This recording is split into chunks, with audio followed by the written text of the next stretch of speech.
సింగోటం లక్ష్మీ నరసింహస్వామిని దర్శనం చేసుకోవడం జరిగింది. ఇక్కడ లింగాకారంలో లక్ష్మీ నరసింహస్వామి వారు ఉండడం అన్నది చాలా ప్రత్యేకమైనటువంటి ఒక మనము గమనిస్తూ ఉన్నాము. మరి ఇటువంటి అద్భుతమైనటువంటి క్షేత్రం, శైవ వైష్ణవ మిళితమైనటువంటి క్షేత్రం చాలా అరుదుగా ఉంటుంది. అటువంటిది మన తెలంగాణలో, మన కొల్లాపూర్లో, మన సింగోటంలో ఉండడం అన్నది నిజంగా కూడా మన అందరు కూడా అదృష్టం అని నేను భావిస్తూ ఉన్నాను. మరి స్వామివారి దగ్గరికి చాలా మంది చాలా రాష్ట్రాల నుంచి కూడా దర్శనం చేసుకోవడానికి వస్తారు. ఈరోజు మరి ఇక్కడికి దర్శనం రావడం నా అదృష్టంగా నేను భావిస్తూ ఉన్నాను. స్థానిక నాయకులు హర్షవర్ధన్ రెడ్డి గారు, గౌరవనీయులు మాజీ శాసనసభ్యులు, అట్లానే ఎమ్మెల్సీ గౌరవనీయులు నవీన్ రెడ్డి గారు, అట్లానే అభిలాష్ గారు, రఘువీర్ రెడ్డి గారు, కిషన్ నాయక్ గారు మార్కెట్ కమిటీ చైర్మన్, పట్టణ గ్రామానికి సంబంధించిన నాయకులు, అట్లానే జాగృతి నాయకులు అందరు కూడా ఉన్నారు. అందరికీ పేరు పేరున హృదయపూర్వకంగా నమస్కారాలు తెలియజేస్తూ, ఇవాళ మరి మహబూబ్ నగర్ జిల్లాలో మనం చూస్తూ ఉన్నాం. సింగోటం లాంటి ప్రత్యేకమైన క్షేత్రం కోసం గౌరవనీయులు కేసీఆర్ గారు 17 కోట్ల రూపాయలను మంజూరు చేస్తే, మరి ఆ దేవుడికి ఇచ్చిన డబ్బులు కూడా జూపల్లి కృష్ణారావు గారికి కన్నుగుట్టినట్టు అయింది. ఆ డబ్బుల్ని కూడా వారు క్యాన్సిల్ చేయడం అన్నది దౌర్భాగ్యం. ప్రభుత్వం అంటే కొనసాగేటట్టుగా ఉండాలి. పార్టీ మారినా ఒక ప్రభుత్వంలో ఇచ్చినటువంటి పథకాలు ఇంకొక ప్రభుత్వంలో కొనసాగాలి.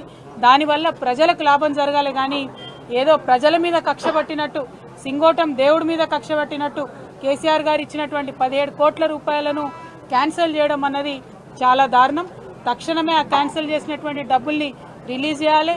సింగోటం క్షేత్రం అభివృద్ధి కోసం జూపల్లి కృష్ణారావు గారు భేషజాలు మర్చి, పార్టీలు అన్నటువంటి తారతమ్యాలు మర్చి ఈ దైవ క్షేత్రాన్ని అభివృద్ధి చేయవలసిందిగా నేను డిమాండ్ చేస్తా ఉన్నాను. అదేవిధంగా జూపల్లి కృష్ణారావు గారు మరి ఇక్కడ మొత్తం కొల్లాపూర్ నియోజకవర్గంలో బీఆర్ఎస్ పార్టీ తరఫున నిలబడ్డటువంటి ఏ నాయకుడైనా సరే మరి వారి మీద కక్ష కట్టి, చిన్నదైనా పెద్దోళ్ళైనా ఒక ఫేస్బుక్లో చిన్న పోస్ట్ పెట్టినా, లేకపోతే ఏదైనా నిలబడి ప్రశ్నించినా, ఏది అడిగినా కూడా కేసులు పెట్టి ఇబ్బంది పెడుతున్నటువంటి పరిస్థితి ఉన్నది. ఇక్కడ శ్రీధర్ రెడ్డి అనేటటువంటి మా కార్యకర్తను కూడా దారుణంగా మరి చంపడం కూడా జరిగింది. అయినప్పటికీ ముఖ్యమంత్రి సొంత జిల్లా అయిన జూపల్లి కృష్ణారావు గారు మంత్రివర్గంలో ఉన్నప్పటికీ కూడా పోలీసు వాళ్ళు ఆ కేసు మీద పురోగతి లేకపోవడం అన్నది చాలా దారుణం. అంటే కేవలం ప్రభుత్వానికి, హంతకులకు కొమ్ముగాస్తున్నారు తప్పితే ప్రజల పక్షాన మీరు నిలబడలేరు అన్న విషయం ఇవాళ తెలుస్తూ ఉన్నది. అందుకే మేము మళ్ళా ఒకసారి చెప్తా ఉన్నాం, జూపల్లి కృష్ణారావు గారు మీరు ముందు నియోజకవర్గానికి రండి. మీరు టూరిజం మంత్రి కాదు, టూరిస్ట్ మంత్రి లెక్క వ్యవహారం చేస్తున్నారు. అప్పుడో ఇప్పుడో వచ్చిపోవడు తప్పితే ఎప్పుడు వస్తలేరు నియోజకవర్గానికి. నియోజకవర్గ అభివృద్ధి కోసం మరి ఇప్పుడు ఇది మంచి పంట సమయం, మామిడి పంట వస్తుంది.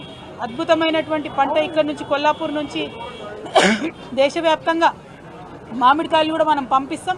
మరి మామిడి మార్కెట్ కూడా మా హయాంలో, బీఆర్ఎస్ పార్టీ హయాంలో హర్షవర్ధన్ అన్న ఉన్నప్పుడు తీసుకొచ్చినటువంటిది కూడా మీరు ఇంకా కూడా దాని మీద అతిగతి లేక పురోగతి లేకుండా పోతున్నది. కనీసం మామిడి రైతుల కోసమన్నా ఆలోచన చేయవలసిందిగా జూపల్లి కృష్ణారావు గారు నేను కోరుతా ఉన్నాను. అదేవిధంగా ఒకటి కాదు, రెండు కాదు, ఏ అభివృద్ధి లేదు ఎక్కడ కూడా. ఇప్పుడు ఇక్కడ ఉన్నటువంటి కార్యకర్తల నాయకులు అందరూ చెప్తున్నటువంటి విషయం ఒకటే, పదే పదే బోనస్ బోనస్ బోనస్ అని చెప్పిండ్రు. అది కాస్త బోగస్ అయింది. సన్న వడ్లకు ఎవరికి కూడా బోనస్ రానటువంటి పరిస్థితి. రుణమాఫీ రుణమాఫీ అని ఉదరగొట్టిండ్రు.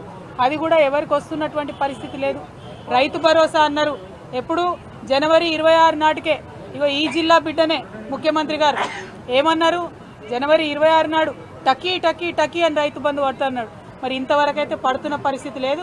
ఇప్పుడేమో మార్చి 31 వరకు మెల్లమెల్లగా ఇస్తామని చెప్తున్నారు. కనీసం అప్పటికన్నా సంపూర్ణంగా రైతు భరోసా ఇవ్వండి. మీరు రైతులను ఆదుకుంటలేరు, విద్యార్థులను ఆదుకుంటలేరు, ఇతర పార్టీ నాయకులను మరి కక్ష కట్టినట్టుగా వారి మీద అత్యాచారాలకు, ఆగడాలకు ఒడిగడుతున్నారు. ఇప్పుడు నేను దారిలో వస్తూ ఉంటే కూడా మన సాతాపూర్ ఊర్లో కూడా ఒక పరమేశ్ అనేటటువంటి మా కార్యకర్తను కూడా నిన్న రాత్రి ఇవాళటి మీటింగ్ కోసం ఫ్లెక్సీలు కడుతుంటే దారుణంగా 50 మంది ఒక పిల్లగాని మీద దాడి చేసి దెబ్బలు తీసినటువంటి పరిస్థితి ఉన్నది. మరి ఇదేం రాజ్యం అయ్యా? ఎందుకు ఇట్లాంటి రాజ్యం? ఎందుకంత భయపడుతున్నారు మీరు? ప్రశ్నలకు భయపడితే ఎట్లా? మేము మీకు ఎదురొడ్డి ఉద్యమం చేసి నీతి నిజాయితీతో కొట్లాడి తెలంగాణ తీసుకొని రాలేదా? మీరు కూడా అదే చేయండి. మీరు ప్రభుత్వంలో ఉన్నారు, ప్రజలు మెచ్చే పని చేయండి తప్పితే ప్రతిపక్షాల మీద దాడి చేస్తే మీకేం రాదు. అందుకే మళ్ళా ఇవాళ చెప్తా ఉన్నాం, ముఖ్యమంత్రి గారు మీ మహబూబ్ నగర్, ఉమ్మడి మహబూబ్ నగర్ జిల్లా నుండే చెప్తా ఉన్నాం, ఖచ్చితంగా పింక్ బుక్ మెయింటైన్ చేస్తాం. మా కార్యకర్తల మీద దాడి చేసిన వాళ్ళు నాయకులైనా అధికారులైనా ఎవరిని కూడా వదిలిపెట్టాం, అందరి చిట్టా రాసి పెట్టుకుంటాం. మాకు కూడా టైం వస్తుంది, అప్పుడు మాత్రం ఖచ్చితంగా చెప్తామని చెప్పి మరి అంతవరకు మొక్కవోని ధైర్యంతో హర్షవర్ధన్ రెడ్డి గారి బీరం హర్షవర్ధన్ రెడ్డి గారి నాయకత్వంలో మొత్తం 50 మంది కూడా ముందుకు సాగాలని చెప్పి కొల్లాపూర్ నియోజకవర్గ బిడ్డలందరినీ బీఆర్ఎస్ పార్టీ నాయకులందరినీ కూడా కోరుతా ఉన్నాను.